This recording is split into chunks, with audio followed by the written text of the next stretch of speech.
Катя, прывітанне. Я найперш хацела запытацца, вот сёння вы былі ля беларускага тэлебачання, быў чарговы страйк, чарговы мітынг. Ці можна казаць пра колькасць людзей, якія ўжо сышлі з розных каналаў беларускага тэлебачання цягам гэтых апошніх тыдняў? Ну, я за все каналы, мне сложно говорить. На самом деле, вот за последние дни очень многие со мной списывались. То есть это уже тех, кого я знаю лично, с других каналов. Я не про телерадиокомпанию. Это около 20 или, может, даже уже 30 человек.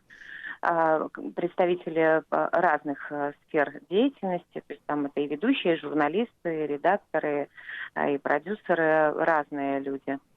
Если говорить про работников телерадиокомпании, ну вот костяк тех, кто сейчас поддерживает страйк, это около от 50 до 80 человек. Не все могут присутствовать лично на в силу своих причин здоровья и так далее на забастовках, я имею в виду, непосредственно на улице, когда происходит забастовка.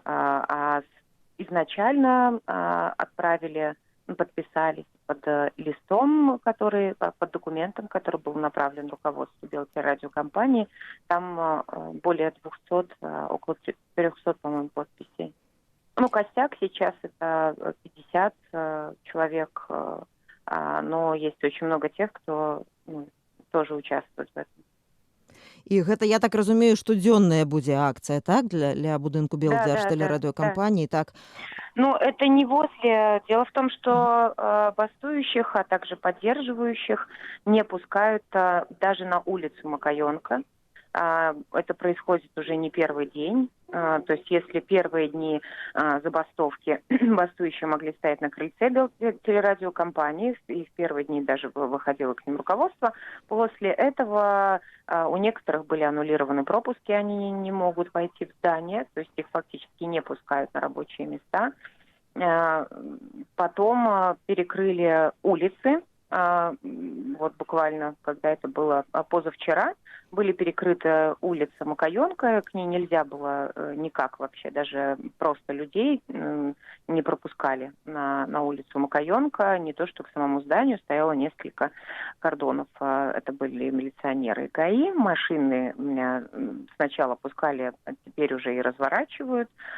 Но если позавчера работников, если ты показываешь, что у тебя есть удостоверение или пропуск, пропускали хотя бы к зданию, то вчера, даже если у тебя есть пропуск, у них уже были, я имею в виду у сотрудников, которые стояли на кордонах, у них были списки бастующих, и даже на саму улицу они не пускали людей, и более того, у некоторых даже забрали пропуск. Несмотря на то, что человек, он бастует, то есть специально он еще не уволен, имеет право работать, но у них почему-то эти пропуски изымали.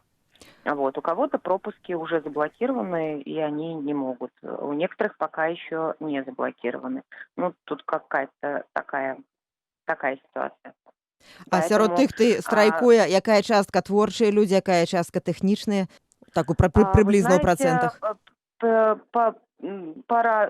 Сложно мне сказать, но я бы сказала, что там соотношение, может быть, там 40-60, 60 творческих, или даже 50 на 50, потому что очень много и тех, и других, учитывая, что там представители очень многих разных редакций, я далеко не всех знаю лично, то очень много представителей там, и я имею в виду и журналисты, и ведущие, есть и операторы, и техники, и гримеры, и те, кто администрацией занимался, и редакторы, и режиссеры, то есть там полный набор из всех редакцый.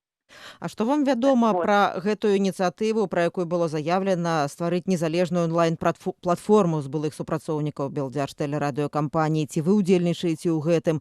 На якой стадыі гэтая ініцыятыва? Да, я в этом участвую. Эта инициатива сейчас в процессе разработки. Какой будет, ну, потому что нам нужно понимать, каким может быть наш статус. Ну, то есть это не, мы не хотим делать там что-то в пику, не знаю, БТ или любому другому каналу. Просто все люди профессионалы, которые очень много лет, некоторые и десятилетий проработали на телевидении, у них колоссальный опыт, и этот опыт хочется применить на той площадке, которая будет давать правдивую информацию обо всем, что происходит в стране, и создавать качественный контент, на который и правда белорусское телевидение способно, но там в силу каких-то причин представители этой профессии не могли этого делать. Поэтому сейчас мы хотим понять, какой будет эта платформа, какой у нее будет статус, сможем ли мы получить регистрацию. Очень, вот после сегодняшнего сообщения, очень много сообщений поддержки и от сферы IT, которые готовы делать сайт и технически помочь. Ну и люди настроены, я имею в виду бывшие работники государственного телевидения, потому что со мной связываются не только представители Белтелерадиокомпании, а мои коллеги, я работала за эти годы на многих каналах, и которые тоже уволились из-за своей позиции, они тоже хотят подключиться, поэтому ресурсы очень большие, нужно понять, как это сейчас все структурировать и что-то и запустить. Якое это можа быць медыа, это відэо будзе фармат, гэта будзе Я тэкставы думаю, фармат. ну, пока про это сложно говорить, но учитывая, что очень много разных специалистов, как мне кажется, это мое личное мнение, я это подчеркну, потому что это будет еще обсуждаться. Скорее всего, это ближе будет к какой-то мультимедиа-площадке, потому что есть люди и пишущие, есть и, опять же, представители радио, которые могут создавать свой контент, и это люди, которые отвечают за видео. То есть я уверена, что это может быть очень хорошая, очень разносторонняя площадка во всех доступных и современных форматах. Зараз шмат у сацыяльных сетках абмяркоўваецца учорашні сюжэт з ТВ пра купалаўскі тэатр, унутры якога разгром, ну, нібыта быў знойдзены, так, і вядучую Екацярына Забенько, калі я не памыляюся яе прозвішча, ну, шмат людзей вельмі крытычна ацэньвае яе рэпартаж, ну, прачытаны ёй рэпартаж ці напісаны ёй рэпартаж. Якое вашае меркаванне у такой сітуацыі пра Я такого увидела, кшталту сюжэты? когда я увидела этот сюжет, мне было очень грустно, потому что Катю Забенько я знаю лично и очень давно, и э, мне очень жаль видеть ее в такой роли. Ну, просто вот по-человечески. Я не знаю, я не разговаривала с ней лично, потому что не вижу в этом смысла. И я очень поддерживаю, очень солидарна с Купаловским театром. И я знаю, как у актеров обливается кровью сердце за то, что они увидели этот сюжет, и то, что сделали с их родным домом, и какую картинку показали. Я считаю, что это неприемлемо, и тем более это один из самых уважаемых и старейших театров Беларуси. И показывать такое — это дискредитировать культуру в глазах зрителя. Зачем это делать, я лично не понимаю. Ну, это какой-то очень низкий и очень мерзкий прием, на мой взгляд. Каця, я хацела яшчэ згадаць ваш допіс у Фэйсбуку некалькі дзён таму, можа 5 дзён таму. Вы напісалі, што з'явілася інфармацыя пра пэўныя пагрозы ці пэўную помсту вам за ваш дэманстратыўны сыход з тэлебачання і што вы нават на некаторы час выехалі з дзецьмі за горад. Што гэта было? Дело в том, что мне написали несколько моих коллег, которые недавно, вот буквально до объявления забастовок, да, уходили с государственных каналов, и какие-то неравнодушные люди, как я сейчас уже понимаю, скорее всего, это были, ну, может, какие-то особо активные люди на местах, которые кому-то приходили домой, кому-то звонили и, ну, там, ну, как-то очень так это настойчиво спрашивали, а зачем это вам, а что вам так не живется, там, и все такое. Мы с мужем обсудили эту ситуацию, учитывая, что У нас были знакомые, которым пришлось уехать из-за определенных угроз и даже каких-то превентивных задержаний. К счастью, там без арестов, но там с изыманием имущества. Так как у нас маленькие дети, мы решили на какое-то время уехать из Минска, чтобы наши дети не увидели ничего такого, если вдруг это произойдет.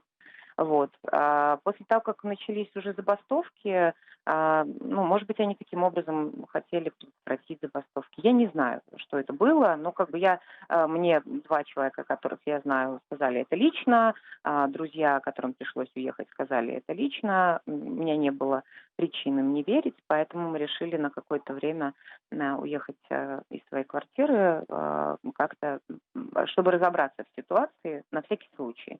Вот. Поэтому не знаю, насколько это было какое-то распоряжение сверху, было ли это сделано просто какими-то людьми неравнодушными, так сказать, к ситуации. Не знаю, но учитывая, что сейчас в стране происходит, мы решили перестраховаться. Ну, але цяпер вы штодня выходзіце ну да Беларусь фільму бліжэй да белтэлерадыёкампаніі і на гэтай акцыі пратэсту так што вы цяпер не баіцеся. Ну, как не боюсь? Мне кажется, нет ни одного человека в Беларуси, кто там какой-то страх в той или иной форме не испытывал бы. Все мы видели, что происходило 9, 10, 11, и все мы видим это до сих пор. Поэтому, конечно, боязно. У меня дети маленькие, конечно, мне боязно. Но я понимаю, что я должна быть с народом, и я хочу быть с народом.